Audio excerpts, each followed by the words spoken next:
విశ్వమోహనకర శ్రీరాగమే ప్రాణమై రంజిల్లన్ సతతంబు సేవలిడగా రాకేందు బింబాస్య ఓ రాకేందు బింబాస్య నీ మంజీరమున మువనై మణియునై మార్రోగిదన్ శ్రీధరీ మార్రోగిదన్ శ్రీధరీ ఆకాశచికురాయతే దశ దిశా భోగో దుకూలాయతే సీతాం సుప్రసవాయతే సీతాం సుప్రసవాయతే చిరతరానందః స్వరూపాయతే వేదాంతో నిలయాయతే సువినయః యస్య స్వభావాయతే తస్మిన్ మే హృదయం సుఖేన రమతాం సాంబే పరబ్రహ్మణి సాంబే పరబ్రహ్మణి కరారవిందేన పదారవిందం ముఖారవిందే వినివేశయంతం వటస్య పత్రస్య పుటే శయానం బాలం ముకుందం మనసా స్మరామి.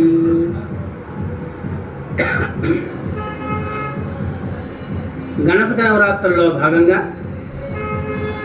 ఈవేళ మనం కృష్ణ గణపతి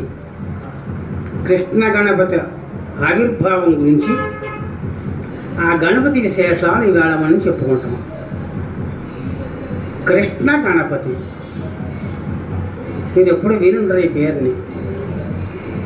ఇది బ్రహ్మ వైవర్త పురాణం చెబుతోంది ఈ మాట. కృష్ణుడే గణపతిగా అవతరించిన ఘట్టం. గణపతి ఖండం అని ఒక ఖండం ఉంది బ్రహ్మ వైవర్త పురాణంలో. ఆ గణపతి ఖండంలో సాక్షాత్తు శ్రీ మహావిష్ణువే ఆ గోలోక కృష్ణుడే గణపతిగా అవతరించాడు. కనుక గణపతి ఎప్పుడు ఎక్కడ ఎలా అవతరించినా అది కృష్ణుడే కృష్ణుడే కృష్ణుడే. ఆ కథ ఏమిటి అని సౌనకాది మహర్షులు సూతుల వారిని అడుగుతుంటే ఆయన చెప్పినట్లుగా మనకి వ్యాస భగవానుడు ఈ కథను అందిస్తున్నారు. బ్రహ్మవైవర్త పురాణం గణేశ ఖండం. మీకు తెలుసును, పార్వతికి పరమేశ్వరుడికి పెళ్ళి అయింది. హిమోత్పుత్రిక పార్వతికి మహాదేవుడికి పెళ్ళి అయింది.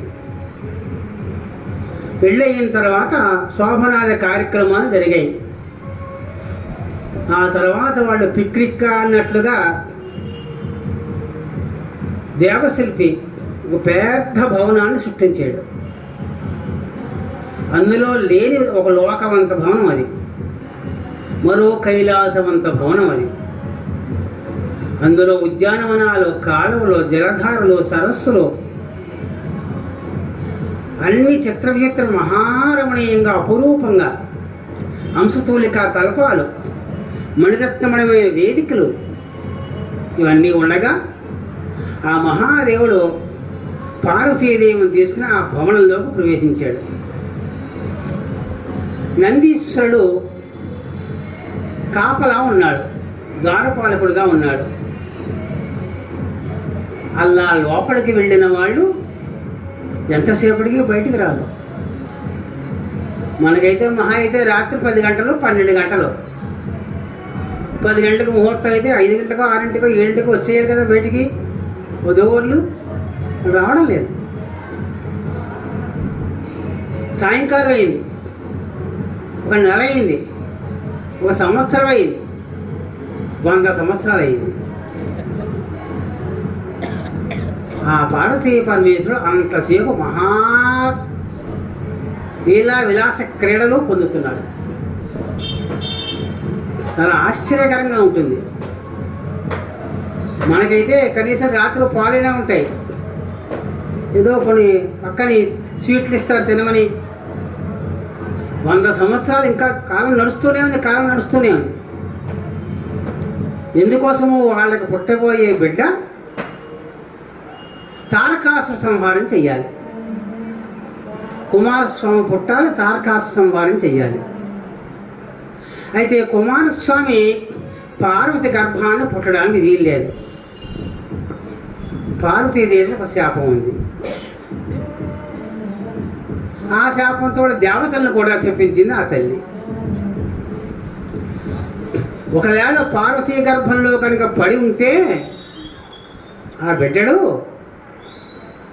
మొత్తం కాల నియంత అవుతాట. అఖిలాండ కోటి బ్రహ్మాండాన్ని ఆకర్షించుకుని మన అధీనంలోకి తెచ్చుకుని త్రిమూర్తులను కూడా శిక్షింపగలిగిన సామర్థ్యం కలిగిన వాడు అవుతాడు. అది బ్రహ్మగారు చెప్పారు దేవతలకి. ఎట్టి పరిస్థితుల్లోనూ వాళ్ళ రతికి భంగం కలగాలి. శివ తేజస్సు పార్వతీ గర్భంలోకి వెళ్ళడానికి వీల్లేదు. వెళితే చాలా ప్రమాదకరం. ఆమె గర్భము పూర్వకర్మల చేత శాపదగ్ధం అయింది కనుక ఆవిడ కడుపులో పుట్టినవాడు తారకా సంహారం చేయడం సరికదా, మొత్తం ప్రపంచాన్నే కబళం చేస్తాడు. అంతటి నియంత అయిపోతాడు. చాలా ప్రమాదం. ఎట్లాగో అట్లాగా ఆ తల్లి గర్భంలో పడకుండా చూడండి అని దేవతలు పంపించాడు. దేవతలు మారు వేషాల్లో వెళుతుంటే ఎక్కడికి వెళ్తావు, నడ్డి వాయించేస్తాను జాగ్రత్త అంటే కరచు కూర్చోని అందిస్తాడు. మా అమ్మ నాన్న ఏకాంతంలో ఉంటే మీరు ఎవరు లోపలికి వెళ్ళడానికి అంటూ ఆటంకపరిచాడు. ఇది బలి కాదనుకున్నారు. పెద్ద విశాలమైన భవనం అది. పైన పావురాలు చిలకలు అవి వెళ్ళడానికి మార్గాలు కూడా ఉన్నాయి. లోపల సెలయేర్లు ఉన్నాయి, సరస్సులు ఉన్నాయి. ఆ సరస్సులో తేలియాటం హంసలు వెళుతున్నాయి. ఆ హంసల్లో దూరిపోయి ఒక్కొక్కడే వెళ్ళం మొదలెట్టారు. ఇంద్రుడు ఆ అంతఃపురంలో వెళ్ళిపోయాడు. పార్వతీపురం శని దగ్గరికి వెళ్ళిపోయాడు. మహాదేవా ఏమిటి నువ్వు చేస్తున్న పని ఇది న్యాయంగా ఉందా? అక్కడ మా దేవతలందరూ కూడా చాలా బాధపడిపోతున్నారు, నీకు నమస్కారం అంటూ భంగపరిచాడు. అని యోగాభ్యాస రథుడు. ఈ లోకంలో లేడే, ఆయన యోగంలో ఉన్నాడు. అమ్మవారు కూడా యోగం లేకపోతే ఎవరు తట్టుకోలేరు. శివపరమాత్మని తట్టుకోవడం అంటే సాధ్యం కాదు ఎవరికి, ఒక్క ఆ తల్లికే సాధ్యం. ఆవిడ కూడా యోగంలో ఉంది కనుక తట్టుకోగలుగుతోంది. వెళ్ళిపోయాడు. మళ్ళీ వాయువు వెళ్ళాడు, అగ్ని వెళ్ళాడు. పరమాత్మ ఏమిటయ్యా ఇలా చేస్తున్నావు, మీ అందరూ ఇక్కడ ఏడుస్తుంటేను, ఇంకా చాలించు మహానుభావ, చాలించు, లోకాలు తరలిపోతున్నాయి నీ దర్శనం కోసం అన్నాడు. వెయ్యకొక గడ్డ అనగా అనుకో మాట తగ్గుతుంది కదా. సరేనండి, సరే మీరు ఇంతగా బాధపడుతున్నారు కనుక నేను రతి చాలించేస్తున్నాను అన్నాడు. గబుక్కును చాలించి బయటకు వచ్చాడు. పార్వతీ గర్భంలో పడవలసిన తేజస్సు భూమి మీద పడిపోయింది. అప్పుడు పార్వతికి నషాలం ఉంటుంది కోపం, మహాకోపం వచ్చేసింది. ప్రచండ భాస్కరం. ఆ తల్లి ఊగిపోయింది. నా కడుపులో పడవలసిన శివవీర్యాన్ని దేవతలారకు నాశనం చేశారు కనుక మీకు సంతానం లేకుండా గాక, మీ వీర్యం వ్యర్థమగును గాక అని చెప్పించేసింది. అప్పటి నుంచి దేవతలకు ఎవరికి కూడా సంతానం లేదు. అందుకు ముందు పుట్టిన సంతానమే తప్ప ఆ తర్వాత వాళ్ళకి సంతానం కలగలేదు. వాళ్ళకి సంతానం కావాలంటే భూలోకానికి వచ్చి ఇక్కడ ఎవరైనా పెళ్లి చేసుకుని వాళ్ళకి సంతానం కనాలే తప్ప దేవకాంతలు ఎందు మాత్రం వాళ్ళకి పిల్లలు పుట్టే అవకాశం లేదు. ఇప్పుడు ఏమైంది, భూమి అది భరించలేక బాబోయ్ నేను భరించలేకపోతాను, అగ్ని నీ మూలంగానే వర్యం కింద పడింది కనుక నువ్వు భరించని అగ్నికి ఇచ్చేసింది. మరీ సంతోషం అనుకున్నాడు. నేను భరించలేకపోవడం ఏమిటో అనుకున్నాడు అగ్ని. ఆ శివగిరి ఎలా ఉంటుంది అనుకుంటున్నారు? బ్లోఅవుట్ చూసారు లేదో, బ్లోఅవుట్ పాసులు పూలంకలో వచ్చింది. దానికి 1,00,000 కోట్ల రెట్లు తేల్స్ మంటలు వెలిగిపోతుంటే, కాలిపోతూ ఉంటే, దగద్దగా వెలిగిపోతుంటే ఎలా ఉంటుందో అలా ఉంటుంది శివవీర్యం, శివ తేజస్సు. దాన్ని పట్టుకున్న అగ్ని కూడా కాలిపోవడం మొదలెట్టాడు. అగ్ని కూడా నిర్వీర్యపోతున్నాడు. బాబోయ్ నేను భరించలేకపోతున్నాను తల్లో అంటూ గంగమ్మకి ఇచ్చేశాడు. ఆవిడ నీరంతా తాగేస్తోంది అగ్ని, గంగమ్మ ఇంకిపోతోంది, భరించలేకపోతోంది. గంగమ్మ నెత్తికి ఎందుకు పెట్టుకున్నాడు? ఇందుకోసం పెట్టుకున్నాడు. తన వీర్యాన్ని కొంతకాలం భరించింది కనుక, కొంతకాలమైనా భరించింది కనుక. ఆవిడ తట్టుకోలేక ఏం చేయమంటావు పరమాత్మ అని బోరుని ఏడిస్తే, నా నీరంతా కాలిపోతోంది, కరిగిపోతోంది, ఆవిరైపోతోంది అని అంటే, ఆఖరికి శరవణంలో వదిలిపెట్టు అన్నాడు బ్రహ్మగారు. అప్పుడు శరవణంలో విడిచిపెట్టింది. రెల్లు పొద అది ఎంతో తెలిసిన 8 యోజనాల విస్తీర్ణం కలిగిన రెల్లు పొదది. అంటే కొన్ని పురాణాలు 8 యోజనాలు చెప్పి, ఏదైనా 100 యోజనాలు కొన్ని పురాణాలు చెప్పి, ఏదో బాగా విశాలమైన రెల్లు పొద. ఆ రెల్లు పొద మాత్రమే తట్టుకోగలదు. ఇంకా మొత్తం భూప్రపంచంలో, మొత్తం ప్రపంచంలో, మొత్తం అన్ని లోకాల్లోనూ ఎవ్వరూ తట్టుకోలేరు సేవేరియాలి. ఎందుకు రెల్లు పొద మాత్రం తట్టుకోగలిగింది అని ప్రశ్న. ఆ రెల్లు పొద ఏమిటో తెలుసిన, పూర్వంలో దక్ష ప్రజాపతి కూతురైన, ఇవన్నీ మీకు నేను సుబ్రహ్మణ్య చరిత్రలో ఇచ్చాను. మనం పుస్తకాలు తీసుకున్నా చదవము, చదివినా మర్చిపోతాం. అది పరిస్థితి. అనేక రహస్యాలు ఇవి. ఎన్ని గ్రంథాలు పరిశీలన చేసి రాసే గ్రంథం ఇది సుబ్రహ్మణ్య చరిత్ర. అయితే రెల్లు పొద ఎలా భరించగలిగింది అని ప్రశ్న. సాక్షాత్ సతీదేవి శరీరము అక్కడ విశీర్ణమైందిట. శివపర్వత అగ్నిలోంచి దేహాన్ని తీసుకుని ఉదమేపుట బోరుని ఏడుస్తుంటే, వెనకాల బాణాలు వచ్చుకుని విష్ణు భగవాన్ అంగాలు తక్కొడితే, అక్కడ ప్రధానాంగం, ఉదరం కలిగిన ప్రధానాంగం అక్కడ పడేట, అక్కడ శీర్ణం అయిందిట. సతీదేవి శీర్ణమైన ప్రదేశం కనుక ఆ శక్తి శివశక్తిని అక్కడ ఆ వేళ సతీదేవి తట్టుకుంది. ఈ వేళ మళ్ళీ అదే సతీదేవి తట్టుకుంటుంది. పార్వతీదేవి కడుపులో పడడానికి వీలేదు, అదే సతీదేవి తట్టుకుంది. ఇది అయితే ఇంకా కుమారుడు పుట్టలేదు. కొన్ని వేల సంవత్సరాల గంగమ్మ మోసింది, కొన్ని వేల సంవత్సరాల అగ్ని మోసాడు. ఇలా మోస్తూనే ఉన్నారు. కొన్ని వేల సంవత్సరాల రెల్లు పొద మోసింది. ఇలా మోస్తూనే ఉన్నారు. ఈ లోపులో ఘటన జరిగింది. అక్కడ ఎప్పుడైతే తమ రతిక్రీడ భంగం అయిందో పార్వతికి చాలా కోపం వచ్చింది కదా. నీ మొహం చూడను, నువ్వు దేవతల కోసం నన్ను విడిచిపెట్టి వెళ్ళిపోయావు కనుక నీకు న్యాయం కాదు అంటూ మహారోషంతో, మహాకోపంగాను భర్తకై రోక్షణంగా చూడడం మొదలెట్టింది. అప్పుడు ఈశ్వరుడు లాంటి వాడు అమ్మవారిని ప్రార్థన చేశాడు. ఓ నమ త్రిపుర సుందరి హృదయదేవి శిరోదేవి శిఖాదేవి కవచదేవి అస్త్రదేవి భగవాన్ నిత్యక్లన్నే వేరుండే వని వాసనే మహావజ్రేశ్వరి శివదోతే త్వరితే కులసుందరి నిత్యే నీల పతాకే విజయేశ్వరం మంగళే జ్వాలామాలిని సత్య అంటూ ఆ తల్లిని స్తోత్రం చేస్తే ఆ తల్లికి కోపం అలా ఉపశమించి, నాకు పుత్రులు లేకుండా చేసేసారు మీరు, ఇప్పుడు నా గతి ఏమిటని అడిగింది. అపుత్రస్య గతి నాస్తి. అదేమిటి, జగన్మాతవు నువ్వు, ఈ జగత్తంతా నీ బిడ్డలు కాదా? ఇటువంటి వెర్రి కబుర్లు చెప్పి నన్ను సముదాయపరచద్దు. ఈ జగత్తు నా బిడ్డలే, బ్రహ్మాండాలు నా బిడ్డలే, మీరు మళ్ళీ మాట్లాడితే అందులో వారే. ఇటువంటి కబుర్లు చెప్పొద్దు. నన్ను సంతోష పెట్టాలంటే నాకు పుత్ర సంతానం కావాలి. ఏం చేస్తారు? దానికే కదా, మరేం పర్వాలేదు. వేదంలో కాణ్వ శాఖలో ఒక వ్రతం ఉంది పార్వతి, ఆ వ్రతాచరణ చేస్తే తప్పకుండా మనకి పుత్ర సంతానం కలుగుతుంది అన్నాడు పరమేశ్వరుడు. ఏమిటో చెప్పండి అమ్మవారి శాంతించి ఆ వ్రతం గురించి అడిగింది. పుణ్యకం వ్రతం నామా సర్వసంపత్కరం శుభం సత్సంతాన సంధాయి. పుణ్యకం అనే వ్రతం ఉంది పార్వతి.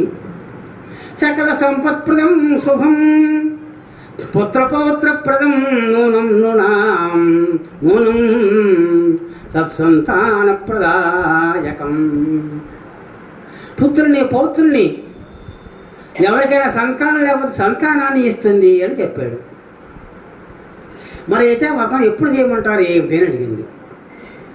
మొట్టమొదటి పుణ్యక వ్రతం చేసింది ఎవరండి? సత్యభామ కాదు. అదో ఆ తల్లి అఖిలాంటి వాటి బ్రహ్మాండ నాయకురాలు పార్వతీదేవి పుణ్యక వ్రతం చేసింది. మాఘశుద్ధ త్రయోదశి నాడు ఆ వ్రతాన్ని ప్రారంభించాలి. బాగానే ఉంది. ఎవరిని ఉద్దేశించి చెయ్యాలి? నీకు నాకు అందరికీ ఆ పరమాత్మ ఒక్కడే. ఎవరు ఆయన? కృష్ణ పరమాత్మ, గోలోకవాసి, రాధా మనోహరుడు.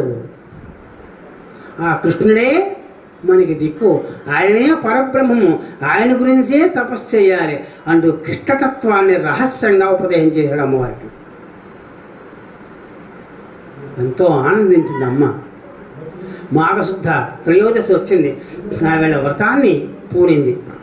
కొన్ని నెలలు కేవలం పళ్ళే తినాలి, కొన్ని నెలలు కేవలం హవిష్టే తీసుకోవాలి, కొన్ని నెలలు కేవలం పాలే తాగాలి, కొన్ని నెలలు మంచినీళ్ళు మాత్రమే తాగాలి. సంవత్సరం కాలం చెయ్యాలి ఆ వ్రతం. ఒక రోజుకే వ్రతం చేయలేకపోతున్నాం మనం. కార్తీక మాసం నెలలు చేయలేకపోతున్నాం, చాతుర్మాసం 4 నెలలు చేయలేకపోతున్నాం. సంవత్సరం కాలం చెయ్యాలి వ్రతాన్ని. చేసేసింది అమ్మవారు. కృష్ణ పరమాత్మకి నివేదన చేస్తూ ఉండేది. రోజు వ్రతాంతంలో అందరికీ బ్రాహ్మణులందరికీ భోజనాలు పెట్టేది, షడ్రసోపేత భోజనాలు పెట్టేది అమ్మ. ఏమి లోటు ఆ తల్లి తెలుసుకుంటే. వ్రతం పూర్తయింది. ఆ సమయంలో వ్రతాంతంలో అందరికీ దక్షిణలు ఇవ్వాలి. బ్రహ్మగారు సాక్షాత్ బ్రహ్మ, సనత్ కుమారుల వారు పురోహితుడు, విశ్వామిత్రుడు, వశిష్ఠుడు, వామదేవుడు, కపిలుడు, అనేక దేవ ఋషి మహర్షులందరూ కూడా, నారదులు అందరూ అక్కడ ఉన్నారు. అందరూ ఋత్విక్కులు. వీళ్ళందరికీ బ్రహ్మాండ చేటలతో బంగారం పంచిపెట్టింది, బంగారు కాసులు పంచిపెట్టింది చేటలతోటి. ఒకరి బిళ్ళ కాదు. అమ్మ అందరికీ దక్షిణ ఇచ్చారు, నాకు కూడా దక్షిణ ఇవ్వండి అన్నాడు సనత్ కుమార్ వారు. పురోహితుడు దక్షిణ ఇవ్వాలి. రచనామనం చేయించుకుంటే సరిపోతుండోయ్. రచన తప్పని వెంటనే దక్షిణ చేతులు పెట్టా, కాళ్ళ దండం పెట్టా, ఆశీర్వచనం తీసుకోవాలి. ఉత్తరే చేయించుకోవడానికి ఆయన మీకు అచ్చిలేడు. ఏ పూజా కార్యక్రమమైన, ఏ యజ్ఞమైన ఆఖరికి చిన్న ఇంట్లో గౌరీ పూజ చేయించిన వాడికి ఖచ్చితంగా మీరు తాంబూలం డబ్బు పెట్టి ఇవ్వాలి. అది సంప్రదాయం. ఏం కావాలో కోరుకోవాలి. నాకు నీ భర్తని దానంగా అయ్యమ్మా అన్నాడు. పుణ్యక వ్రతానికి దక్షిణ భర్తనే దానం చేయాలట. ఏమిటయ్యా నా భర్తను దానం చేయడం ఏమిటి? నా భర్త ఉంటే కదా నా కొడుకు. నా భర్తే లేకపోతే నా కొడుకు ఎలా వస్తాడు? నాకు భర్తే పోతాడు, నా కొడుకే ఎక్కర్లేదు. ఏమిటిది? పతిర్నష్టే కిం సుతేన ప్రయోజనం, సుతేన కిం పతిర్నష్టే. నా భర్తనే నీకు దానంగా ఇవ్వాల్సి వస్తే కిం సూనా కిం సుతేనా, ఇంకా నా కొడుకు ఎందుకయ్యా? చాలా అన్యాయం ఇది. మరో కోరుకో. కాసులు, వజ్రాలు, వైడూర్యాలు, గోవులు ఎన్ని కావాలో చెప్పు. అమ్మ కాత్యాయని, నువ్వు అలా మాట్లాడడానికి వీల్లేదు. నాకు నీ భర్తనే దక్షిణగా అయ్యి. ఏమయ్యా చూడవయ్యా, నువ్వేనా చెప్పవయ్యా అన్నాడు పార్వతి భర్త అయిన ఈశ్వరుడికి చూసి. అవును పార్వతి, ఇచ్చే అన్నాడు. ఈ భర్తగా కూర్చుని నన్ను ఇచ్చే అన్నాడు. ఇచ్చేస్తే నాకు మళ్ళీ ఎలాగండి? వెళ్ళిపోతాడు నా కొడుకు ఎలాగా? కోసి వెర్రిదానా, నీకు వ్రతఫలం కావాలా? నేను కావాలా? చూసుకో. నీ కొడుకులు వద్దా? వ్రతఫలం వద్దా? అంతేకాదు, ఎవరైతే యజ్ఞం కానీ, యాగం కానీ, వ్రతం కానీ, పూజ కానీ చేయించుకుని బ్రాహ్మడికి 24 నిమిషాల లోపులో దక్షిణ ఇవ్వరు, 24 నిమిషాల లోపులో దక్షిణ ఇవ్వకపోతే 24 నిమిషాలు 100 రూపాయలు ఇద్దామనుకున్నారు మీరు మనసులో. కానీ ఇంకో పావు గంట గడిస్తే మాత్రం రెట్టింపు దక్షిణ ఇవ్వాలట. 100 కాస్త 200 చేయాలట. అదే అరగంట గడిస్తే 100 కాస్త 400 ఇవ్వాలట దక్షిణ. అదే గంట గడిస్తే, అదే ఒక జాము గడిస్తే, అదే ఒక పూట గడిస్తే రెట్లు. అదే ఒక రోజు గడిస్తే అంతకి అంత రెట్లు. అదే ఒక పక్షం గడిస్తే మరిన్ని రెట్లు. ఇప్పుడు 100 రూపాయలు ఎన్ని అయ్యాయి? ఇప్పుడు 1 కోటి రూపాయలు అయిపోయింది 100 రూపాయలు. అదే ఒక నెల గడిస్తే 2 కోట్ల రూపాయలు. అదే ఒక 6 నెలలు గడిస్తే కాదు, ఒక నెలకి 1 కోటి పెరిగితే 6 నెలలకి ఎన్ని పెరుగుతుంది? 6 కోట్లు. 6 కోట్లు ప్లస్ 2, నెలకి 1 కోటి పెరిగింది 2 కోట్లు అయిందా? అదే 6 నెలలు అంటే 6 కోట్లు కలపాలి కదా మరి, 6 కోట్లు. అదే సంవత్సరం అయితే 12 కోట్లు. చూసారా? సంవత్సరం దాడితే ఇంకెొక్కలేక అదేమిటి ఏదో బాగుందండి ఆయన ఎక్కడతారేమో. ఈ సంవత్సరం కాలం పడ్డ కష్టం అంతా కూడా వ్యర్థం అయిపోతుంటారు. ఈ కష్టం అంతా యజ్ఞం చేస్తే కొన్ని కోట్ల ఖర్చు అయింది. ఈ ఫలితం అంతా కూడా అపురోహితం వెళ్ళిపోతుంటారు. మీరు సత్యనామతం చేసి దక్షిణ కనుక 24 నిమిషాలు ఇవ్వకపోతే ఎవరికైనా చెప్తారనుకోండి నేను ఈ విషయాన్ని, అంతే. వాళ్ళకి కావాలని లేట్ చేస్తారు. ఏమండో అరగంట గడిచిపోయి ఎట్టుకుపోయి ఉండవు అంటారు. చూసుకోండి మరి. అది శాస్త్రం సాక్షాత్ పరమశివుడు చెప్పాడు పార్వతికి. మీరు ఏమనుకోండి, నేను మాత్రం ఇవ్వనుగాక ఇవ్వనండి. నా భర్తని ఇచ్చుకుని నేను ఎక్కడ చెప్పుకోను, ఎవరికి చెప్పుకోను అండ్ భోవను ఏడవడం మొదలెట్టదు పాపం ఆ తల్లి. కృష్ణ చూడవయ్యా అని ఇలా ఏడిపించేస్తున్నారు అన్నట్లుగా మనసులో కుయ్యో మొర్రో అంటే ఏడ్చింది పాపం. అప్పుడు కృష్ణ పరమాత్మ ప్రత్యక్షమయ్యాడు. ఎలా ఉన్నాడయ్యా మానవుడు? అబ్బా రూపమే రూపం. ఆ కృష్ణుడు నల్లగా ఉంటాడు, తెల్లగా ఉంటాడు, ఎర్రగా ఉంటాడు. గోలోక కృష్ణుడు మామూలుగా వైకుంఠ కృష్ణుడు కాదు. వైకుంఠ కృష్ణుడు నల్లగా ఉంటాడు, 4 చేతులు. గోలోక కృష్ణుడు ఎర్రగా ఉంటాడు, తెల్లగా ఉంటాడు, 2 చేతులు. నిర్గుణ బ్రహ్మం ఆయన, రాధా మనోహరుడే ఆయన. ఆయన ప్రత్యక్షమయ్యాడు. అమ్మ కాచాయిని సత్యం అమ్మ ఇచ్చేస్తే ఎలాగయ్యా మహానుభావ సోదరా? వీడికి ధైర్యం సోదరా అని తెలుస్తుంది. అది వైష్ణవి అమ్మవారు అంటే ఎవరుకుంటున్నారు? నారాయణ తల్లి. నా భర్తనిచ్చేయమంటున్నావు ఇలాగా? మళ్ళీ గోవులు ఇచ్చి లేవచ్చమ్మా. అందుకని మళ్ళీ గోవులు దక్షిణగా ఇచ్చి మళ్ళీ భర్తను చేసుకో అని మళ్ళీ ఆయన మాయమైపోయాడు. అమ్మాయ్య నా అన్నగారు కృష్ణుడు చెప్పాడు కనుక ఇగో ఇస్తున్నాను అని వెంటనే భర్తని సనత్కుమారాయ యజ్ఞదక్షిణాయ సనత్కుమారాయ దుగ్ధమహం సంప్రదదే అని భర్త కథ నీడసక్కవలేసి ఇచ్చేసింది. ఆ రామయ్య పరమశివ నువ్వు నా సంచి పట్టుకున్నాడు. దానం పుస్తకం దాన్ని ఉపయోగించుకోవాలి. నేను గోవును దానం చేసేవనుకో దాని పాలు పిండి తాగాలి, సంవత్సరం కాలం తాగాలి, కనీసం సంవత్సరం తాగాలి. అందుకని వస్తువులు దానం పుచ్చుకున్నాడంటే ఈ శివుడి చేత తన చాపలు, తన కర్రలు, తన దండాలు, తన గావంచాలు మోయించుకోవాలి. ఆయన పుచ్చుకోనైనా నడు ఎక్కడికి వెళ్తారు మీరు? ఇదిగో నేను గోవులు ఇస్తాను, ఇచ్చేయండి.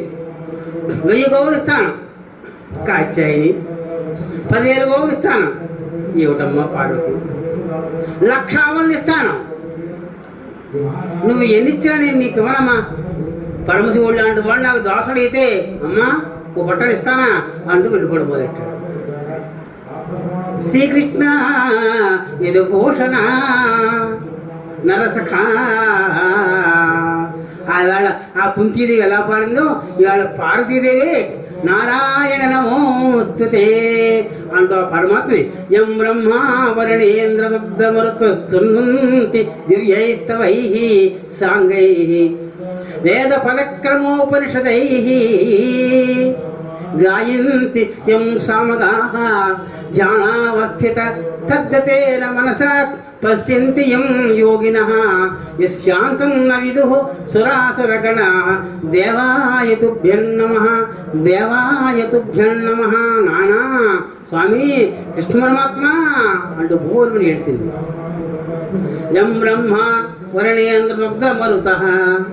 స్వామి నిన్ను బ్రహ్మ, ఇంద్రుడు, రుద్రుడు, మరుత్తులు, సమస్త దేవతలు నిత్యం ఆ స్తోత్రం చేస్తూనే ఉంటారు కదా స్వామి.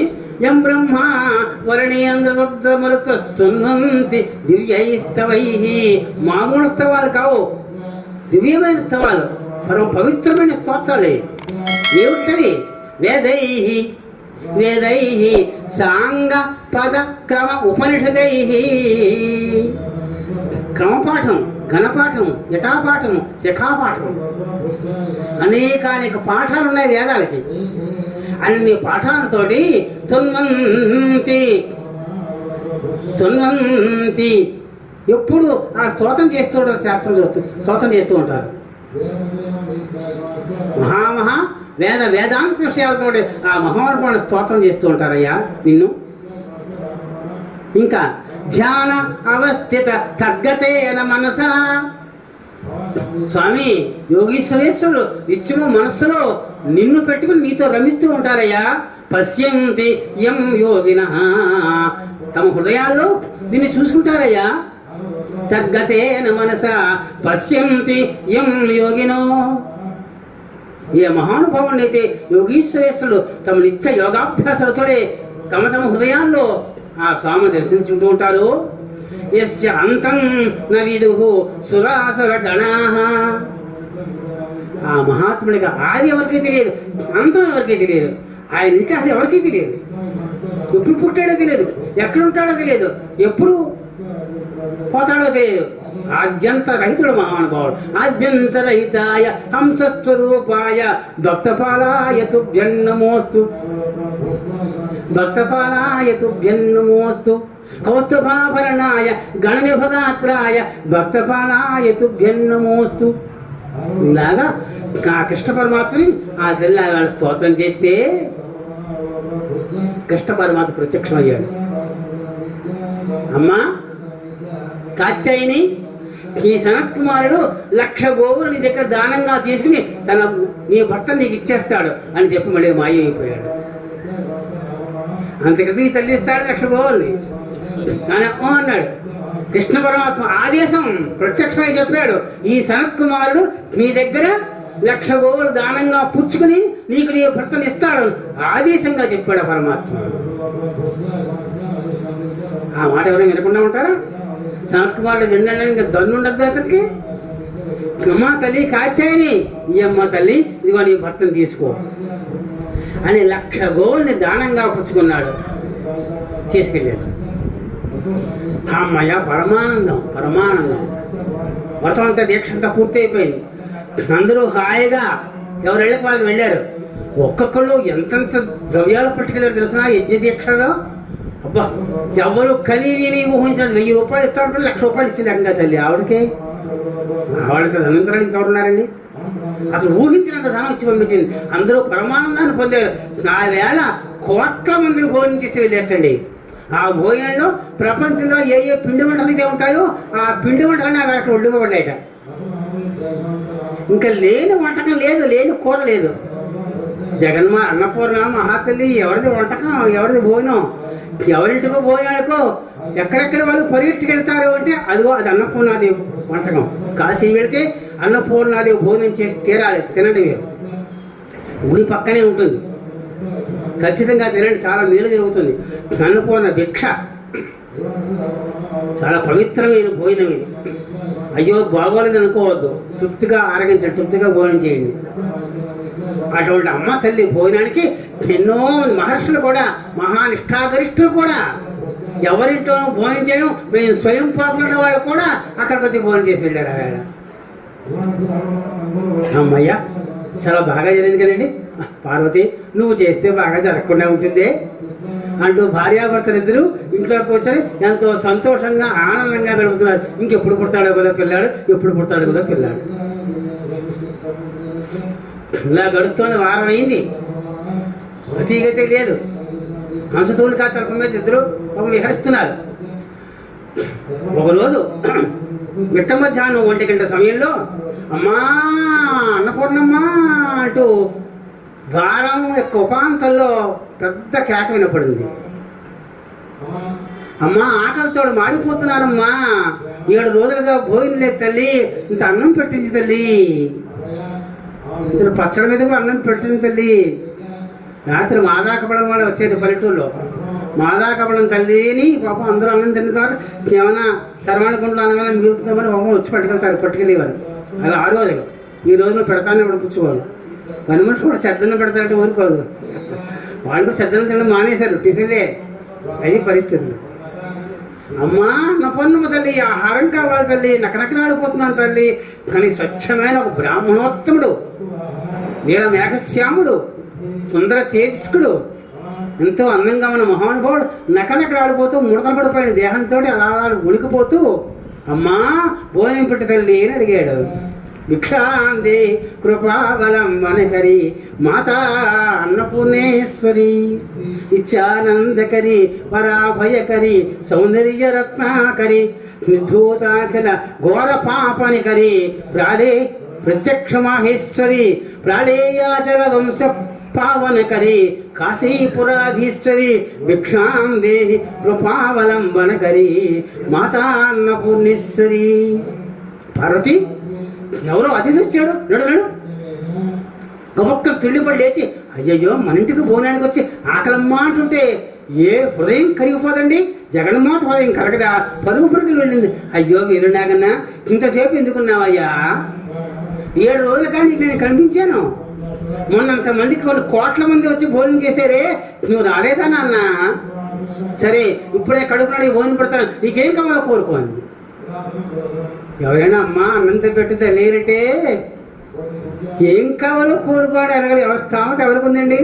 మరి ఇంట్లో ఏమైనా కొంత అన్నం ఉంటే పచ్చడి మీద కంటే సాంబార్ ఉంటే పోస్తాం, కానీ ఏం కావాలో కోరుకోవాలైనా ఇంత ఆకలి మీద ఉన్నావు, ఆకలి మీద ఉన్నమాట, ఉపవాసం ఉన్నమాట, ఖచ్చితంగా పిండి వంటలతో భోజనం చేయాలట, పిండి వంటతో భోజనం చేయాలట, పుష్టిగా భోజనం చేయాలట. నిన్న రోజు పడేది ఉపవాసం అంతా ఇవాళ ఒకవేళ అవి చేయాలన్నమాట. ఉపవాసం ఉన్నవాడు ఖచ్చితంగా అన్నాడు పులిహార దోదనం లేదా చక్కెర గుండలో గారెలు బూరెలో నువ్వు పిండి వంటలతో భోజనం చేయాలట. అమ్మా నువ్వు పెడతావా సముద్రాలే తల్లి, అయితే అడగమంటావా? అడుగు నాన్న. పిండి వంటలతో మంచి భక్ష్యాలు తయారు చేసి పెట్టమ్మా. పులిహార దలోహార కొబ్బరన్నం పరాన్నం పరమాన్నం పాయసాన్నం అనేక నువ్వు ఏం చేయగలవో, ఎన్ని పిండి వంటలు చేయగలవో, ఎటువంటి ఆహారాలు పెట్టగలవో, ఇంత మధురాది ఆహారాలు పెట్టగలవో, పానీయాలు ఎటువంటి పానీయాలు ఇవ్వగలవో, ఎటువంటి ద్రాక్షాస్వాలు ఇవ్వగలవో అవన్నీ నాకు కల్పిస్తుంది. చాలా ఆకలిగా ఉంటుంది అన్నట్టు. క్షణం ముందు నేను ఇప్పుడే వస్తాను అంటే ఓబా భార్యాభర్తలు మోసుకురావాలి కదా. పార్వతీయ పరమేశ్వరుడి గబగబా అంతఃపురంలోకి వెళ్ళి ఇవన్నీ అన్ని గిన్నెలు కావాలి కదా, ముందు గిన్నెలు సృష్టించింది, ఉష్టి మొత్తం అన్ని పదార్థాలు అందులోకి వచ్చేసి. ఆ తల్లి తెలుసుకుంటే రాకపోవడం ఏమిటండి? ప్రపంచంలో ఎక్కడ ఏ పదార్థం ఉన్నా అక్కడ వేడివేడిగా వచ్చేస్తుంది, రుచిగా వచ్చేస్తుంది. అసలు అంతకు మించి రుచి ఇంకెక్కడా ఉండదు. మళ్ళీ మాట్లాడితే అనేక పిండి వంటలు నిండిపోయాయి. మాయాబజారు ఆ పిండి వంట ఒక లెక్క ఏమిటి? మొత్తం అఖిలాంటి వాడి బ్రహ్మాండలో పట్టిన పిండి వంటలు తయారు చేసిన తల్లి వరసాకు వెండి గిన్నెలు ఇలా ఓ గిన్నె పట్టుకొస్తుంటే మేము మిగతా గిన్నె తిన్నా వాటిని నడుచుకుంటూ వస్తున్నాయి. పరిసరాలకు అక్కర్లేదు, ఆ గిన్నెలు నడుచుకుంటూ వస్తున్నాయి. అమ్మ నన్ను ఒడ్డించండి. గబగబా శివపరమాత్మ పార్వతీ బయటకు వచ్చారు. ఇది ఎక్కడికి వెళ్ళాడు? ఎవరికి పోయాడు? ఆ బ్రాహ్మడు కనిపించడం మానేశాడు. అయ్యో ఏమయ్యా మహానుభావ, వచ్చావు వెళ్ళిపోయావు, ఎవరివయ్యా ఆకలన్నావు, నేను భోజనం తెచ్చి లోపల మరి నీకు పదార్థాలు తయారు చేసుకు రావాలి కదా నాన్న, అప్పుడే వెళ్ళిపోయావా అంటూ ఆ తల్లి ఎంతగానో కేకలు పెట్టింది. ఎవరింటి దగ్గరికి వస్తే అతిథి అమ్మా నాకు భోజనం పెట్టిన తర్వాత భోజనం తినకుండా వెళ్ళిపోయాడు, ఆ ఇంటి యజమానులు పుణ్యాలన్నీ అతిథికి వెళ్ళిపోతాయి.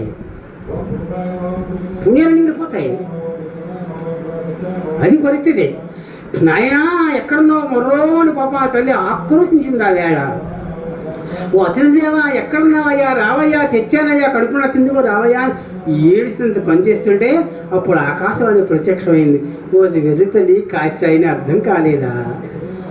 వచ్చిన వాడు నీలమేఘశ్యామ రూపంలో ఆ కృష్ణ పరమాత్మ వచ్చాడమ్మా, గోలో కృష్ణుడు వచ్చాడమ్మా. ఆయన మాయలు ఇలాగే ఉంటాయి తల్లి. నువ్వు తయారు చేసుకు వచ్చేవా లేదా, ఎంత భక్తిగా తెచ్చావో కావాలి, కానీ నువ్వు ఏం పెట్టావా అని దక్కర్లేదు తల్లి. కృష్ణ పరమాత్మ అందరింటికి వెళ్తున్నట్ట. ఎవరైనా ఇంట్లో పిండివాడ తీస్తే ముందు పిండివాడ తీసి లోపల దాచేవారట.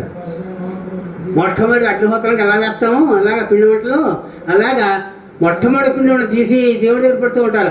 అలాగే పొట్ల గడ్డి పైన దాచేవారట. కృష్ణుడు ఎప్పుడు వస్తే అప్పుడు పెట్టడం కోసం. పాపం గోపిక ఇంట్లో వెళ్ళాక అరటిపళ్ళు కలిసి ఇచ్చాడు క్రితం రోజు. ఈవేళ ముగ్గురు ఏమండో ఈవేళ మన కృష్ణుడికి పెట్టాలండో అని ఆవిడ పని ఎక్కడికో వెళ్ళింది. సరిగ్గా ఆవిడ వెళ్ళినప్పుడు సరిగ్గా ఈ కుర్రవాడు వచ్చాడు. ఏమే అత్త ఎక్కడ ఉన్నావే? అత్త లేదు అని ఉన్నాను నాయన, నీకోసం దాచింది అరటిపళ్ళకి ఎలా అందుకెలా తెచ్చాడు, నీకోసమే దాచిందిరా, ఎంత మిగల ముక్క చక్క మంచి మంచి పొదురుగా ఉన్నాయి నాన్న అంటూ శుభ్రం ఒక్కొక్క పండే ఒలిచి పెడుతున్నాడు, తినేస్తున్నాడు.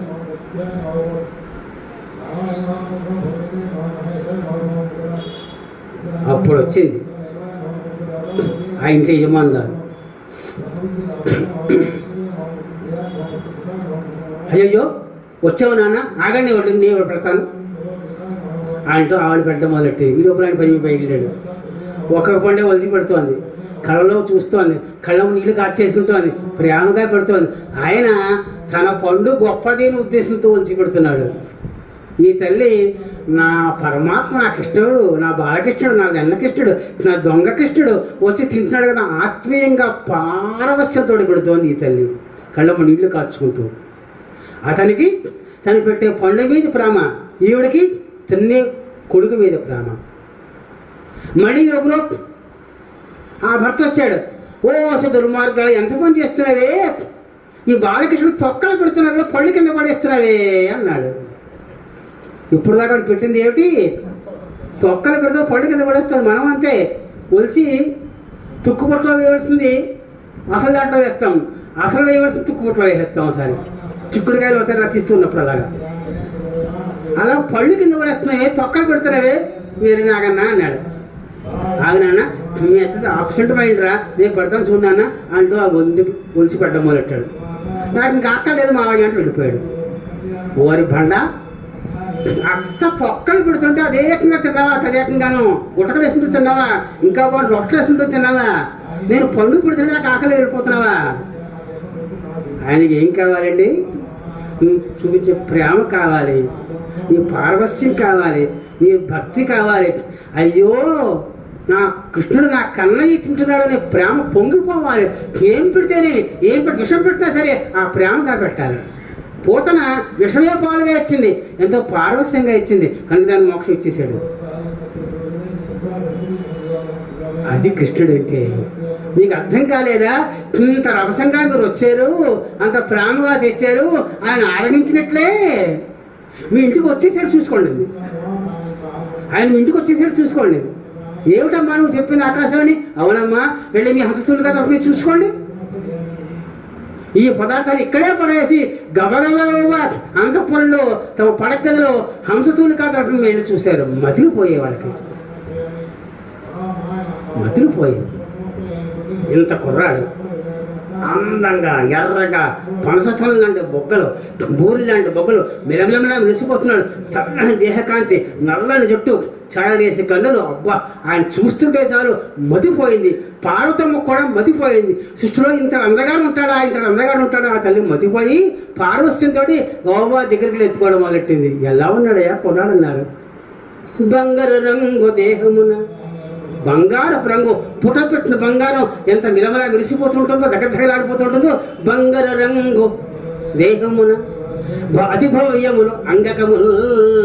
ఆ చెయ్యి ఎలా ఉండాలి, వేలు ఎలా ఉండాలి, గోరు ఎలా ఉండాలి, కాలు ఎలా ఉండాలి, ముఖం ఎలా ఉండాలి, చెవి ఎలా ఉండాలి, అన్ని సాముద్రిక శాస్త్ర లక్షణోక్త ప్రకారంగా యాజిటీసుగా ఉన్నాయి అవయవాలన్నీ. చాలా అందం, చాలా అందం, అపురూపంగా ఉన్నాడు, కోమలంగా ఉన్నాడు, మృదువుగా ఉన్నాడు, బంగారు రంగుతో మెరిసిపోతున్నాడు. బంగారు రంగు దేహము అది భవ్యములు అంగకములు, ముఖములో పొంగులు 6 చంద్రికలు. ముఖం ఉంది, ఎలా ఉందయ్యా? వెన్నెలలు చంద్రుడికి కాంతులు ముఖంలో వెలిగిస్తున్నాయట. పూర్ణచంద్రుడి ముఖంలాగా ఆ కాంతులు మీద గురికేస్తున్నాయట. ముఖంబులో పొంగులు 6 చంద్రికలు, బూరెలు బొగ్గలు. ఊర్లో ఇంత ఉబ్బు ఉన్నాయట. పనస్తలు అంటారో, బూరెలు అంటారో, పూరీలు అంటారో మీ ఇష్టం. బూరెలు బొగ్గలు ఇలా ముట్టుకుంటే అలా మెత్తగా పాల బొగ్గలు వాడు. పాలు కారే బొగ్గలు ఎంత మెత్తగా, సున్నితంగా, మృదువుగా ఉంటాయి. పాలు కారు బొగ్గలు. అంత అందంగా ఉన్నాడు. బూరెల బొగ్గలు పాలు కారు, సంపెంగ సమాన కాంతి, సంపెంగ సమాన తేజము. సింహాచలం సంపంగి ఎలా ఉంటుంది? ఎర్రగా పసుపుగా తెలుపుగా ఉంటుంది కదా, అలా ఉంది దేహం అంతా. కాంతి కాదు, వాసన, సువాసన. సంపంగి లాంటి వాసన వస్తుంటే సంపంగ సమాన తేజము వేదము వంటి ఏడుపు. ఏం చిత్రం అండి! కుర్రాడు అంటాడు ఏడవాలట. కేవలం ఏడవకపోతే కుర్రాడు పుట్టినట్లు కాదు, వాడికి ప్రాణాలు ఉంటాయో చెప్పలేము. వేదము ఏడుపుగా మారి చెంగటన్ ఆనంగ తను విలాసుడై అంబిక సూతిగా పుట్టే కృష్ణుడే. అంబిక సూతిగా పుట్టే కృష్ణుడే ఆనంగ తను విలాసి అయి మన్మథదే అంట.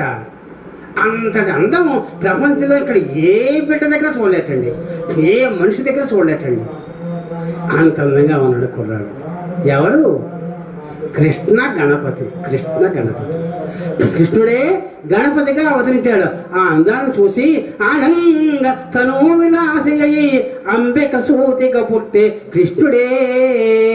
అంబికాది కుమారుడిగా పుట్టాడు ఆ గోలోక కృష్ణ పరమాత్మ దివ్యమైన తేజస్సుతోటి. ఓ ఎత్తున ముద్రెట్టేసుకుంది ఆ తల్లి. లేక లేక లేక లేక ఎన్ని వేల సంవత్సరాలు పుట్టాడు. ఆ ఆనందం కళ్ళలోంచి నీరు కట్టేసుకుంటూ ఆనంద బాష్పాదుడు కుర్రాన్ని అభిషేకం చేసేసింది ఆ తల్లి.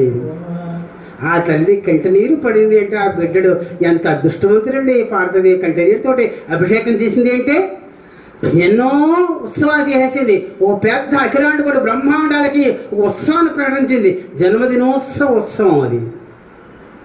మొత్తం ప్రపంచంలో ఉన్న వాళ్ళందరూ, అన్ని లోకాల వాళ్ళు తమ తమ వాహనాల్లో తమ తమ వైభవం కొద్దీ అపర్ణాదేవి దగ్గర వచ్చి వాళ్ళ బిడ్డను చూసి ఆశీర్వచనం ఇవ్వడం కోసం, అమ్మవారి ఆశీస్సులు తీసుకోవడం కోసం, అమ్మవారి పుట్టిన ఆతిథ్యం తినడం కోసం మొత్తం వేలకు వేల జనాలు పరిగెట్టుకుంటూ వచ్చారు. అందరూ హాయిగా తృప్తిగా భోజనం చేశారు. అబ్బాయి ఏం కుర్రాడు ఎంత అందంగా ఉన్నాడు. కాసేపు అమ్మ కుర్రాడు ఆడుకుంటున్నాడు, ఆకలి వేస్తుందో ఏమిటో. లేక లేక పుడితే ఎంత గారమో. నాగండి పిల్లాడికి పాలిచ్చి వస్తానని ఈ కుర్రాన్ని కాస్త అంతఃపురంలోకి తీసుకెళ్ళింది. అంతఃపురంలోకి తీసుకెళ్ళి ఊరుకుందా, నాకన్నా నా ఒన్ని అంటూ పొగుడుకుంటూ ముద్దులు పెట్టుకుంటూ ఆ తల్లికి ఎంతో ప్రేమగా పారవశ్యంగా పాలిచ్చిందండి. ఆ తల్లి చేసిన అదృష్టం పుణ్యకవర్తం ఫలం. ఈ లోపల ఏమండి కుర్రాడిని ఎక్కడ ఉన్నాడు కుర్రాడ? ఇప్పుడే అమ్మగారు అంతఃపురంలోకి వెళ్ళాడు. ఎవరు? సూర్యదేవుని కుమారుడు శనీశ్వరుడు వచ్చాడు. ఇప్పుడే అంతఃపురంలోకి వెళ్ళింది నాయన. అలాగా స్వామి, నేను అంతఃపురంలో కుర్రాడిని చూసి వెళ్ళొచ్చా? శనిదేవత. సరే వెళ్ళిన ఆయన నీకే. అంతఃపురంలోకి బుర్ర వాల్చుకుంటూ వెళ్ళాడు.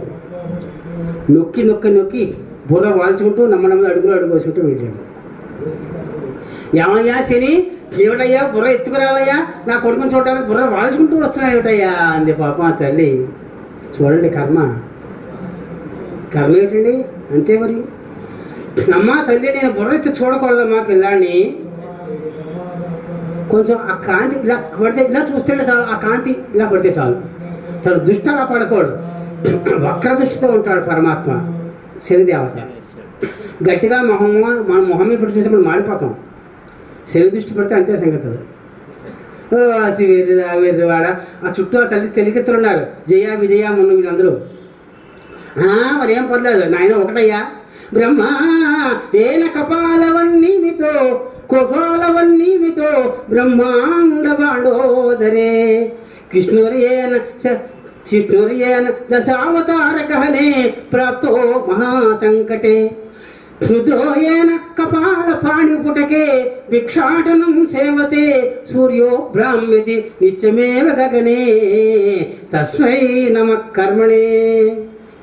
ఓరి వీరనాగన్నా, చేసిన కర్మ ఎవరికైనా అనుభవించక తప్పదురా. కనుక నా కొడుకు ఏం కావాలో అది కావచ్చు, మరేం పర్వాలేదు. అయినా నాకేం పర్వాలేదు, నా కొడుకు ఏం అవ్వదు. నీ భార్య శాపం మాలాంటి వాళ్ళ దగ్గర కాదు, చూడు మరేం పర్వాలేదు. బ్రహ్మగారు లాంటి వాడు తన కర్మానుకూలంగా కొండలు తయారు చేస్తున్నాడు రోజు. బ్రహ్మ ఏన కులాలవత్ నియమితో కుమ్మరి వాణిలాగా బ్రహ్మగారు నియమింపబడ్డాడు. రోజు మరో పని లేదు. పొద్దున్న లేచినాక సాయంకాలం కుండలు చేస్తూనే ఉంటాడు అంటే ప్రాణాలు పోస్తూనే ఉంటాడు. ఎవరా కుండలు? మనం తయారు చేయడమే దృష్టి, ఇంక మరో పని లేదు. పాపం రెస్ట్ లేదు. ఆయన కర్మ కాకపోతే ఏమిటండి? ఇప్పుడు విష్ణుమూర్తున్నాడు. విష్ణు దశావతార గహనే ప్రాప్తో మహాసంకటే. దశావతారాలు ఎత్తాడు. కూత, చేప, రామచంద్ర, కోర్మమా, తాబేలా, ఇంతకంట పంద, వామనుడా, ఎటువంటి నక్కగా అవతరించాడు, తోడేలుగా అవతరించాడు ఆయన మహానుభావుడు. ఏమిటంటారు? కాకపోతే కర్మ ఆయన చేసిన కర్మది. రుద్రో ఏన కపాల పాణి పుటగే భిక్షాటనం సేవతే. రుద్రుడున్నాడు. రోజు చేసే పని ఏమిటంటే భవతి భిక్షాందేహి అని ఇంటింటికి ముష్టి వెళ్తూ ఉంటాడు మహానుభావుడు. ఏమిటండి అందరు పరమాత్మ. సూర్యో భ్రామ్యతి నిత్యమేవ గగనే. సూర్యనమ్ముతున్నాడు. ఎప్పుడు ఆకాశం పొద్దున తయారవుతాడు, మళ్ళీ రాత్రి, మళ్ళీ కింద అమెరికా వాళ్ళకి, మళ్ళీ పైన ఇండియా వాళ్ళకి, మళ్ళీ కింద అమెరికా వాళ్ళకి. ఎక్కడన్నా పడుకుంటున్నాడా? కనీసం కూర్చుంటున్నాడా? మనం పావుగంట చదివేటప్పుడు అరగంట రెస్ట్ కావాలి మనకి. గట్టిగా ఆఫీసులో గంట పని చేస్తే ఇంట్లో వచ్చి 4 గంటలు పడుకోవాలి. అది పరిస్థితి. కనుక నాయన సూర్యోభ్రామ్యతి నిత్యమేవ గగనే తస్మై నమ కర్మణే. కానీ కర్మ తప్పించేవాడు ఎవరు లేరయ్యా. నీవు చూస్తే నా కొడుకు ఏమైనా అవ్వాల్సిన పరిస్థితి వస్తే అది కర్మే. కనుక అయితే చూడు మరి ఏం చేస్తా ఉంది అంటే ఆవిడ ధైర్యం ఏమిటి? నా కొడుక్కి కృష్ణ పరమాత్మ ఏమీ కాదు అన్న ధైర్యంతో పాపం ఆ తల్లి చూడండి.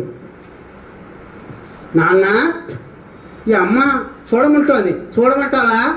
తాత ఎవరు? నాన్న ఎవరు? నాన్న సూర్యభగవాన్. తాత ఎవరు? కశ్యప ప్రజాపతి. మరి ఆ తల్లే చూడమంటుంది కనుక చూడైనా మేము సాక్ష్యం ఉంటాం. అయినా విషయం చెప్పే. అమ్మ తల్లి ఎందుకు చూడనంటున్నా తెలుసునమ్మా? నా భార్య శపించింది. నా భార్య వృత్తి దివసాలు అయ్యాయి. నా చిత్రరథుని కూతురు, మహా ఇల్లాలు, మహా తపస్సుని. ఆవిడ కోరికలు లేవు, ఎప్పుడూ తపస్సే. కానీ రజస్సులైన 16 రోజులు దాటిన తర్వాత ఖచ్చితంగా ఋతు దానం పొందాలి. అందుకోసం నా దగ్గరికి వచ్చింది. నేను కృష్ణ పరమాత్మ ధ్యానంలో ఉన్నాను. నేను ఆవిడ పట్టించుకోలేకపోయాను. ఆవిడ వచ్చినట్టు నాకు తెలియలేదు. దాంతో కోపం వచ్చింది. వెంటనే శపించింది. నీ చూపు ఎవరి మీద పడితే వాళ్ళు వికారం పొందరుగాక అని శపించేసింది. వాళ్ళ తల మాయమైపోతుంది. ఇది ఆవిడ ఇచ్చిన శాపం. నా భార్య ఇచ్చిన శాపం అమ్మ. అందుకోసం చూడంటున్నాను తల్లి చెప్పింది. మరేం పరమా కర్మలా ఉంటే చూడాయన ధైర్యం ఏమిటి? కృష్ణ పరమాత్మ కొడుకు కదా, ఏమవుతుందని అంతే. చూశాడు. బ్రహ్మాండం క్షుభితం నభో విదలితం అంభోనిధి. బ్రహ్మాండం బద్దలైన పెద్ద చొప్పుట్ట.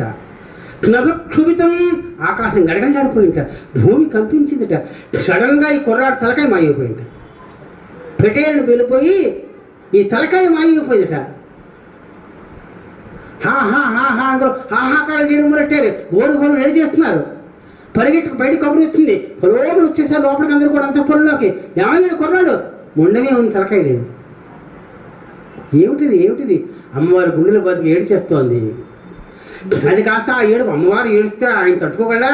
కృష్ణ పరమాత్మ తన సోదరు ఏడుస్తుంటే ఏ సోదరుడు తట్టుకుంటాడు? వాడు సోదరుడు కాడు. వాడు తన రక్తం పంచుపట్టిన చెల్లి కానీ అక్క కానీ ఏడుస్తుంటే ఏ అన్నగారైనా ఏ తమ్ముడైనా పట్టించుకోలేదంటే వాడు బతుకు వ్యర్థం. ఇంకా కృష్ణ పరమాత్మ పట్టించుకోడా. పరుపురుగులు వచ్చాడు. ఉత్తరపు దిక్కున తలపెట్టడంలో ఏను తల నరికి తీసుకొచ్చేసాడు. వెంటనే గజం భార్య లేచి, నాయనా పరమాత్మ, నువ్వు న్యాయానికి అధినేతవే, నువ్వు నా భర్తని తీసుకుపోతే నా గతి ఏమిటి? వాళ్ళెవరు? మునీశ్వరులు గజరూపంగా తపస్సు చేస్తారట. వెంటనే అమ్మా నువ్వా అని వెంటనే ఇంకో ఏనుగు తలకాయ తెచ్చి ఆ భర్తగా అతికించి, ఈ ఏనుగు తలకాయ ఇది పవిత్రమైన శిరస్సు కావాలి, ఇది ఒకప్పుడు వరం, అది మళ్ళీ వేరే కథ. తెచ్చి ఈ కాచ్చాయి యొక్క బాధ పోగొట్టాడు, అంటించాడు. అప్పటి నుంచి మహానుభావుడు శుక్లాంబరధరం విష్ణుం శశివర్ణం చతుర్భుజం ప్రసన్నవదనం ధ్యాయే సర్వ విఘ్నోపశాంతయే. ఇది కృష్ణుని యొక్క ధ్యానము, విఘ్నేశ్వరుని యొక్క ధ్యానం కూడా. శుక్లాంబరధరం విష్ణు, తెల్లని వస్త్రాలతో ఉన్నాడు విష్ణు. మరి విష్ణు పీతాంబరం కదా, ఎలాగా అంటే ఈయన విష్ణుమూర్తి ఎలాగా? విశ్వం వేవేష్టిది విష్ణు, ఈయన లేని ప్రదేశం ఉండట కనుక విఘ్నేశ్వరుడు కూడా విష్ణువే. విష్ణువే విఘ్నేశ్వరుడుగా పుట్టాడు కనుక. శశివర్ణం, చంద్రుడు ఉంటే తేజస్సు మొహం అంతా. చతుర్భుజం, ఆ కృష్ణుడు అలాగే ఉంటాడు, మన విష్ణువుడు అలాగే ఉంటాడు తప్ప గోలోకృష్ణ తెల్లగా ఉంటాడు. శశివర్ణం చతుర్భుజం, ఆయనకి 4 చేతులు, ఈయనకి 4 చేతులు. ప్రసన్నవదనం, మహాకాళితో దగ్గర వెలిగిపోతున్న ముఖం. ప్రసన్నం మత్తవారణం అని ఒక అర్థం. ప్రసన్న శబ్దానికి మదించిన ఏనుగు యొక్క తలకాయని అర్థం. ప్రసన్న వదనం, ఏనుగు యొక్క తలకాయని ధరించిన వాడా. ధ్యాయేత్ ధ్యాయే సర్వ విఘ్న ఉపశాంతయే అని అందరూ ఆ వేళ కృష్ణ పరమాత్మ దండం పెట్టారు. ఎందుకు వచ్చింది ఈ ఘట్టం? ఎందుకు ఎప్పుడైనా విఘ్నేశ్వర తల తిరుగుతూనే ఉంటుంది, ఎప్పుడు ఏనుగు తలే అతికిస్తావు. పుట్టినప్పుడు బాగానే పుడతాడు పాపం, పుట్టినప్పుడు బాగానే పుట్టాడు, మానవలాగే పుట్టాడు, మంచి తలకాయతో పుట్టాడు, కానీ తల తిరుగుతూ ఉండాలి, అది శాపం. గౌరీ శంకరులు ఆది దంపతులు నీకై నోములన్నోవా, సాకారావిష్కృతి విఘ్నరూపమున సాకారావిష్కృతి బాలరూపమున విఘ్నధ్వంసిగా పుట్టితే. మహానుభావ కృష్ణ పరమాత్మ, ఓ శ్రీధర, గౌరీ శంకరులు ఆది దంపతులు నీకై నోములన్నోవా, పుణ్యవ్రతం చేస్తే వాళ్ళని అనుగ్రహించడం కోసం స్వామి నువ్వు సాకార ఆవిష్కృతి బాలరూపమున విఘ్నధ్వంసిగా పుట్టేది నువ్వే కదయ్యా, విఘ్నేశ్వరుడిగా పుట్టావు. అయితే విఘ్నేశ్వరుడు పుట్టితే తలకాయ ఎందుకు పోవాలి అంటే, విఘ్నధ్వంసిగా పుట్టింది నీరేజాప్తుని తండ్రి ఆనతిని. నీరేజాప్తుని తండ్రి, నీరేజాప్తుని అంటే సూర్యుడు, ఆ సూర్యుని తండ్రి కశ్యప ప్రజాపతి. ఓసారి సూర్యుడు మాలి సుమారి అన్న వాళ్ళిద్దరిని మార్చేశాడు. వాళ్ళిద్దరూ రాక్షసులు, శివుని యొక్క భక్తులు. మాలి సుమాలి వాళ్ళని కాస్త ఎప్పుడైతే చంపేశాడో, సూర్యుని యుద్ధానికి వెళ్ళారు వీడు. సూర్యుని చంపేస్తుంటే వెళ్ళారు, మా వెనకాల శివుడు ఉన్నాడు కదా, ఈ శివుడికి లెక్క అని శివుడి మీద యుద్ధానికి వెళ్ళారు, మార్చి పడేశాడు అంతే. ఇది కాస్త శివుడికి చెప్పారు, చూసారా అక్కడికి నీ భక్తులని చెప్పారు, అయినా వెళ్ళాడు, మార్చేశాడు అంటే శివుడు కోపం వచ్చి పరిగెట్టుకు వెళ్ళాడు, నా భక్తులు నువ్వు నాశనం చేస్తావా, చూడు ఏం చేస్తానని. అంతే తన దివ్య తేజస్తో సూర్యుని మార్చేశాడు, మంటలు మండించేశాడు. మొర్రోని తట్టుకోలేకపోయాడు ఆ సూర్య భగవానుడు, మహానుభావుడు. ఆ మంటలకి సూర్యనారాయణమూర్తే మంటలు మండిస్తాడు, అటువంటి సూర్యుడు కూడా ఈ శివదృష్టి కాల్చేసింది. మరో భవ తప్పు అయింది క్షమించు అని కాళ్ళని పడ్డాడు. సరే పరిగెత్తి వెళ్ళి కాశీలో వెళ్ళు, వారణాసి నదుల సమాగంలో గిరగిరా తిరుగుతూ ఉండు, నదిలో దొరుకుతూ ఉండు, అప్పుడు నువ్వు శాంతిస్తావని తాను కూడా శాంతింపజేశాడు తన ఉగ్రత్వాన్ని. ఆ సూర్యుడు కాశీ దగ్గరికి వచ్చి లోల అర్కుడు అటు ఇటు వరుణ అసి ఇలా నదిలో దొరుకుతున్నాడు. మంట ఆడటం లేదు, చెయ్యి కాలితే నాకు చెయ్యికి ఒక్కొక్కేది వేడి నీళ్ళు పడిపోయి, ఎంత చల్లటి నీళ్ళు పడినా మంట తగ్గదు. గంట ఆ రోజంతా ఉంది అలా మంట. అలాగా మంటలు మడిపోతున్నాడు, ఆరిపోయే మంటలు, కానీ వేడి తగ్గటం లేదు. అదిగో తన వాత్సల్యం చూపించి ఆ వేడిని తగ్గించి, నాయన నువ్వు ఒక రూపంతో కాశీలో ఉండు, నా క్షేత్రం నా దగ్గర ఉండు, నువ్వు కూడా నా భక్తుడివి, నువ్వు చూసుకుంటాను. కాశీ వెళితే ఎవరైనా లోలార్కకుండా వెళ్ళండి, అక్కడ స్నానం చేసి రండి. చుట్టూ మెట్లుంటాయి, కిందకి దిగిన మెట్లుంటాయి, అక్కడ ఎప్పటికీ దేవతలు కూడా వచ్చి అందులో స్నానం చేస్తారు. అప్పుడు తెలుసుకుని తగ్గిన తర్వాత వెంటనే కశ్యప ప్రజాపతి విషయం తెలిసింది. నా కొడుకు నువ్వు ఎలా చేస్తావా, నీ కొడుకు తల దిగును కాక అని చెప్పించేసాడు కశ్యప ప్రజాపతి. చూసావా, వెంటనే పరుగులు వెళ్ళాడు నాన్న దగ్గరికి. నాన్నని చేసిన పని ఆయన బాగుందా, ఆయన లోకవంచుడు మహానుభావుడు సూపర్మాత్మ, ఆయన కొడుకు తల తెగుతా చూపిస్తావా, నువ్వు నువ్వు మంచివాడు అనలేదు, నాకు చాలా కోపం నీ మీద అంటూ మాట్లాడడం మానేశాడు సూర్యనారాయణమూర్తి. ఎవరితోటి? తన తండ్రి కశ్యప ప్రజాపతితోటి. నాయన తల తెగినా ఇది లోకంకి కావాలరా, నా నోటప్పుడు వృధాగా ఒక మాట రాదు. నేను ఒక మాట అన్నాను అంటే ఆదో పూజ్యో గణాధిప, లోక పూజ్యుడు అవుతాడు రా. ఆ విశిష్టమైన శీర్షంతో అటువంటి శీర్షం గల వాళ్ళకి మనం అర్థం చేస్తే శీఘ్రంగా మనకు ప్రసాదిస్తాట. కలవు కపి వినాయకు అన్నారు. కపి వినాయకు ఆంజనేయ స్వామిని కానీ, విఘ్నేశ్వరుడు కానీ, గజముఖుడని విఘ్నేశ్వరుడు కానీ ఎవరైతే అదే పనిగా పట్టుకుంటారో ఆయన ఉపాసన చేస్తారో మీకు కోరికలు తీరకపోవడంతో ఉండవటండి అన్నారు. కనుక లోక పూజ్యత కోసము, లోక ఉద్ధరణ కోసము ఇలా శపించాను, నాకు తెలిసి శపించలేదా అన్నారు. అయితే శివపరమాత్మ కొడుక్కి తల తెగుతుంది అంటే శివభక్తుడైన విష్ణు పరమాత్మ ఊరుకుంటాడా? కృష్ణభక్తుడు శివుడు, శివభక్తుడు కృష్ణుడు. శివ, నీకు ఏ జన్మలో ఎప్పుడెప్పుడల్లా కొడుకు పుట్టినా తల తెగుతూనే ఉంటుంది.